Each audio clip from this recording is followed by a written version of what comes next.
Good morning. It's the end of January 2024, and we're going to talk with Germaine Banning this morning, and more or less about the life of her father in this area and his many activities that he did. So we had a little glitch here, and we're going to restart with Germaine. So, all right. And we went back to Germaine where he was born. Yes. My dad was born December 4th in 1931. He was born in Grand Bay. He is a member of the Rocky Bay Indian Band, or as it's known now as BZA. So how did they end up with the BZA? Do you know, Germaine? Well, I think all the bands now, they all go under an Ojibwe name. Oh, right. Right? So I can't even pronounce what BZA is, right, because I've always known it as Rocky Bay, and as well as the community of McDermott, because the part of McDermott was not part of the actual reserve lands. This is what I found out when I was younger. Okay, so that's just a short form, which is easier for people to say. Yes, easier to say. Right. Which I find a little bit confusing, because then people aren't actually using the true word, which is a little bit different. So anyway, you were telling us your dad came from a very big family. Yes, indeed. He was the eldest of 13 siblings. My grandmother, his mother, was married to Robert Donio, who tragically passed in an accident. So the first siblings were my father, my uncle James Hardy, my uncle Arthur Hardy, and there were actually two other siblings that died in infancy, a young boy and a young girl, Marguerite and Jessie. My grandmother then remarried John Hardy, which is how we got that name. And as I said, the eldest of 13 kids, being born in the bush, he exposed to no running water. They had to haul their water back in the day. Hunting and fishing was not a sport. It was to provide sustenance for the family. And because he was the eldest of the family, of course, he went out and he did a lot of that to provide for everyone. Tell us a little story then about his birth certificate. Oh, yes. So when I was in my teens, there was something that required for him to obtain a birth certificate. So he went to the officials, and they were asking for information, and they said, so the person had asked him, so where were you born? And he said, in the bush, in Grand Bay. And she says, no, where were you born? Which hospital were you born in? He said, I wasn't born in a hospital. Back then, it was customary that you were born by a midwife. And so she just went with the closest, which happened to be the Nipigon District Memorial Hospital. But it worked. It worked for whichever reason that he had to obtain that. So going back to my dad's life, as a young person, he had a trap line. And you can see in the pictures here that he's wearing dark glasses. And it's not because he was trying to be a James Dean or Elvis Presley or whatever it might be. He actually was very self-conscious of the fact that he lost his eye. He had been out to check his lines, and a branch, whether it was a red willow or a birch, I'm not sure exactly what it was, but the branch hit his eye. He did try to get back into Nipigon to get help, but by then it was too late. So he had a glass eye from them, but it really didn't affect anything. I mean, through all those years that he worked, the loss of his sight did not deter him. He was a strong worker, a healthy man, and he did everything that he could to provide for my mom, myself, and my siblings. Back in those days, they didn't have Delico or any type of assistance. But my dad, being the eldest, stepped up when his siblings were having problems taking care of their young kids, we had my cousins, whether at the time it could have been 2, it could have been four of my cousins, aside from ourselves, with my brother Harry and my brother Robert, known as Boke, and my sister Joanne, who is 10 years younger than me as well. It was a big household, but he did everything that he could in order to, keep us healthy. And where happy. did you live as a young person then? Well, Germaine? we actually were in Everettville. Okay. I do kind of remember that. We were there till I was 4 years old. And then Mom and Dad decided to move to Hercot, because then Dad was going to get into fishing on the Big Lake out of Black Bay. Right. So we moved to Hercot when I was 4. We had a little house in the corner, just a wood stove, coal oil lamp, no running water, up to Christmas. I remember then we bought the big house from the Chevriers in Hercot. Okay. And that did have running water, but only cold. It still had the wood stove. It did have electricity, and we used oil as our method of heating back then. And that's when he began fishing out on the lake with the Nuttles. He did at one point. He actually worked flying out of Black Bay to a lake called Mojigat Lake. I had to get some of these words because I was talking to my friend Larry, who also worked with my dad when I was a kid, which is further north of Lake Nipigon. So, yes. Oh, and previous to this, I am missing one point, which is, I'm glad I have some notes that I can use. He actually worked on the Nipigon log drives with Johnny All.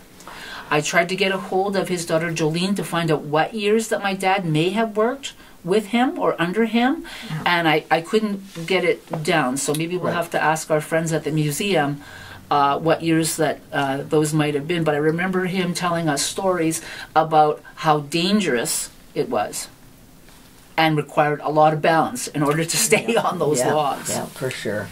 Yeah, so I'm going to jump back then again to my dad's career with the Nuttles. My uncle James Hardy, my dad's brother, did work with the Nuttles as well for a short time.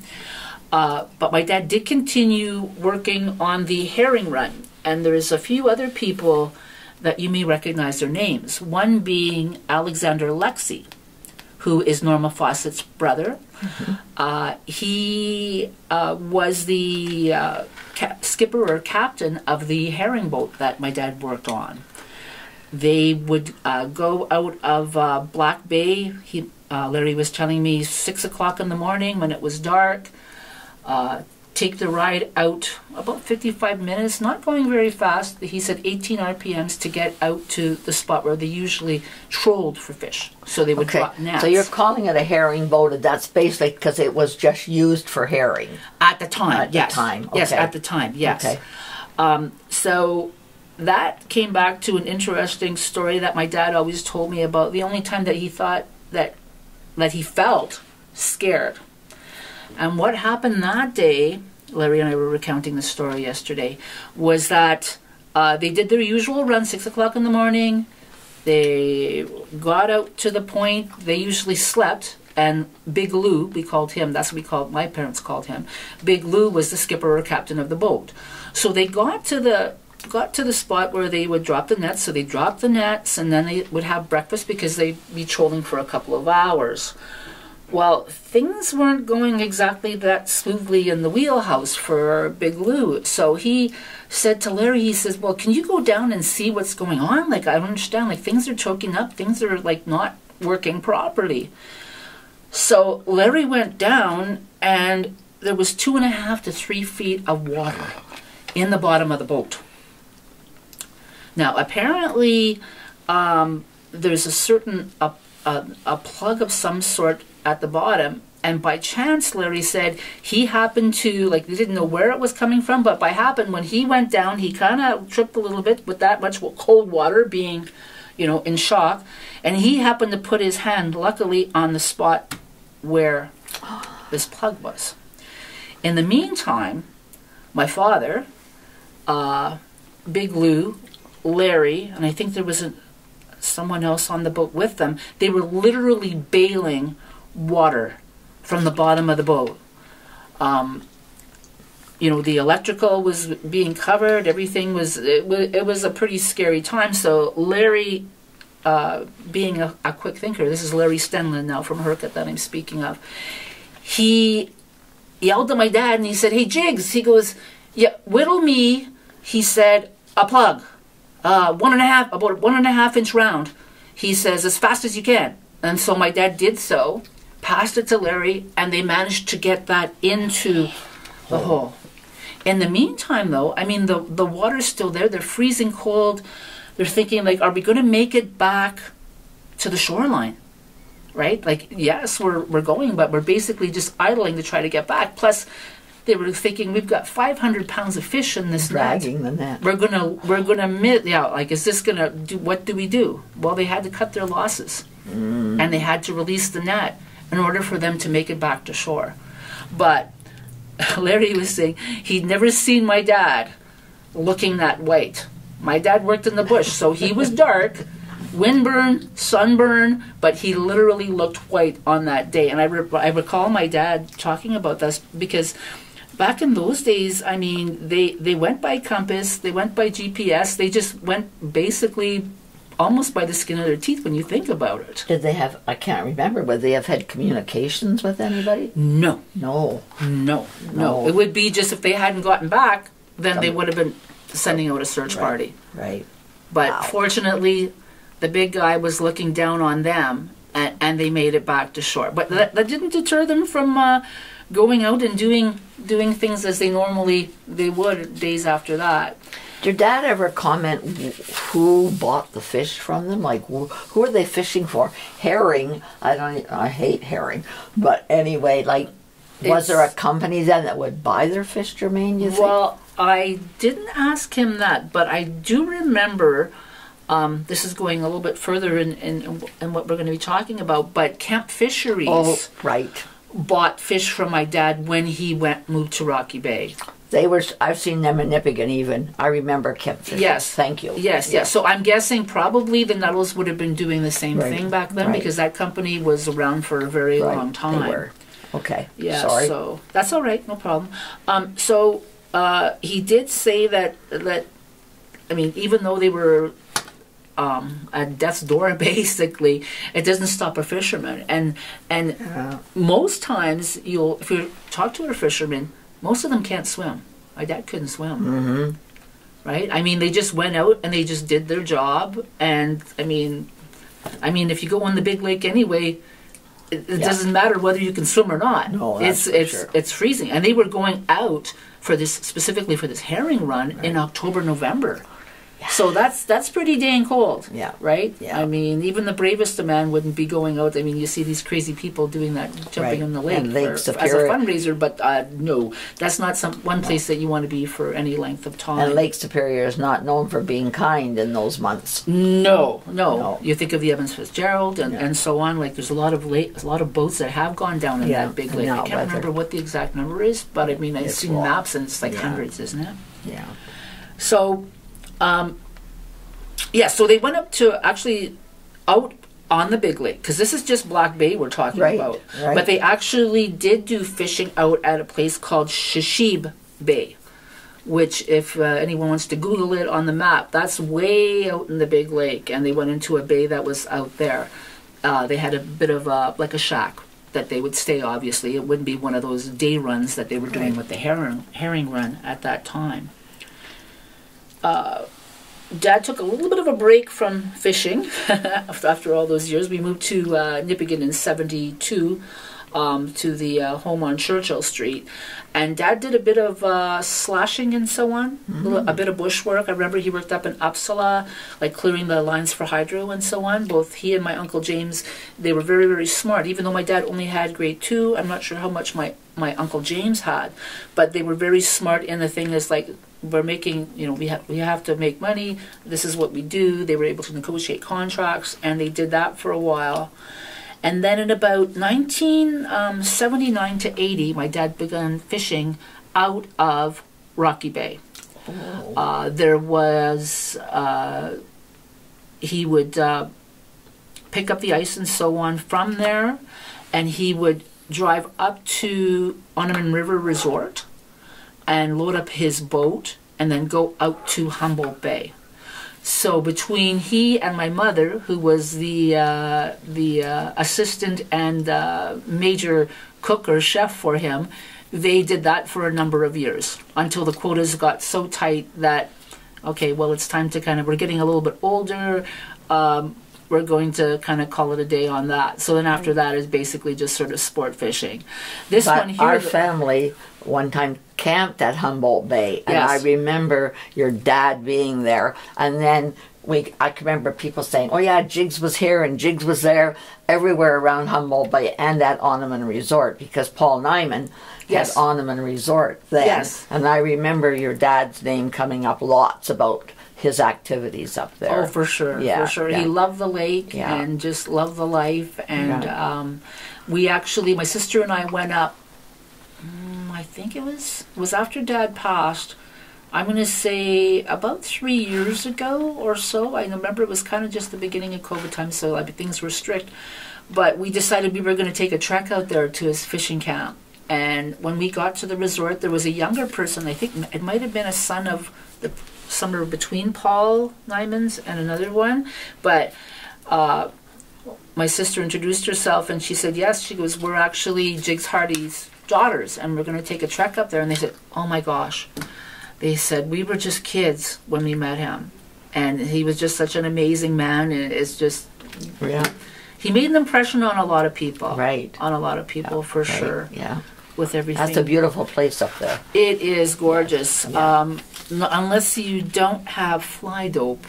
When we visited that day, oh my gosh, it was like crazy. You could almost hear the hum of what was going on. So, and as I said then, so retired, basically just taking out the grandkids out in the bush, hunting and fishing and so on, and then he passed in 2017. Very much. Right. Yeah.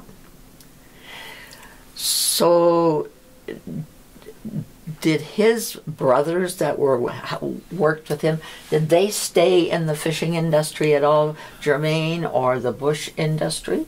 Well, yes. Actually, my Uncle James fished for many years after that because he was, I believe, 6 years younger. He was actually, interestingly enough, Uncle James and my mother were born on the same day, 1937, May 17th, 1937. Okay.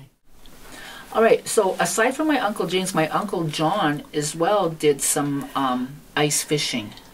Remember the old well, my dad said bombardier, but the Bombardier Company, they had those, you remember those large sort of vehicles? Yep. And they would set lines out of Rocky Bay. Dad did a little bit of, for his own sustenance, he would go up to, it's past 5 Mile Park, maybe it's Steamboat Bay? Okay. He would take his skidoo out there and set nets because, of course, being native, you are allowed to bring food for your family. So he still kind of had his foot in the door back then. But yeah, so John, his younger brother John Hardy, did do a little bit of fishing as well, and my Uncle James as well. It's like, it's in their blood, right? You know, right? Like, I mean, and it's, even though it was for sustenance, it's also a passion just to get out there, get that fresh air, and just enjoy the land as much as you can. Did your siblings and you, did you fish? For myself, no, not really. I'm a fisher person. I don't catch much, but I just like being out there on the lake. Okay. But as far as being part of the family business, so to speak, no. I mean, my sister loves to cast a line. My great nephew Jack loves to cast a line too, and just be out there. And the little guy too also does a little bit of trapping and so on, and is interested in hunting, and that's the influence of my sister, though. She's the one that's more of the outdoorsy person than what I am. So where would your dad's trap line have been, Germaine? That would have been, again, towards Grand Bay, McIntyre Bay. It would have been way up in the bush, right? So when I say not being able to make it back to save his eye, was a matter of transportation. Because you think about it, I've been up there, and even in the summertime, you have to go up Cameron Falls Road, continue on to, oh gosh, I can't think of the lake now. You could go by boat to get up to McIntyre Bay, but there was at the time like a roadway of sorts. I think there's Three Mountain Lake. Oh gosh, I should have researched this part. That's okay. I just know it's a long way up there. It's a long ways up. I mean, like, it's a full day to travel by vehicle now. In the summer, let alone in the winter. So when you said he was born in Grand Bay, McIntyre Bay, was there a bit of a settlement there? Yes. There was a community there. They considered it to be Grand Bay Reserve, but was covered under Rocky Bay. Yes. So there is, when I was a kid, I remember there being probably, I don't know, because we just go for a visit. But my dad did show me some of the homesteads up there, and I would guess like 60 people or so. I remember talking to Grace Thompson, who also knows my dad too. She's in long-term care right now, and she's told me some stories as well. But there was a major sawmill up there, from what I understand. Wow. Yes, like huge. And there are remnants. I was talking to Priscilla Atkinson, who was Nipigon, and she also showed me a few spots as well where there, until like a short time ago, because there's more camps or cabins that are built up there, where the sawmill actually was. But things have kind of moved back because there's so much erosion, natural erosion that has occurred. So where we would have gone camping when I was 10, 12 years old, that no longer exists. It's just a huge sort of bay-like area that's there. It's amazing what nature does. Yes, for sure. Yes. I just know McIntyre Bay is well known as a great place to fish. You hear people talk about still going to McIntyre Bay. Oh, for sure. There's a lot of people that go up. But again, like I said, you have to know where you're going and watch out for Mother Nature again, because it can be fierce. Yes, for sure. For sure. Okay. Well, you know what? I want to thank you for allowing me to You're welcome. Talk about my dad. Yeah. Important that we know about people who did those things in those days, Germaine, because if we don't record it, somebody in the future will say, I wonder what Jigs ever did. Yes. And hopefully that's on there, and people who knew him are now going to be able to see that video and hear your remembrance of him. Well, thank you for having me here today.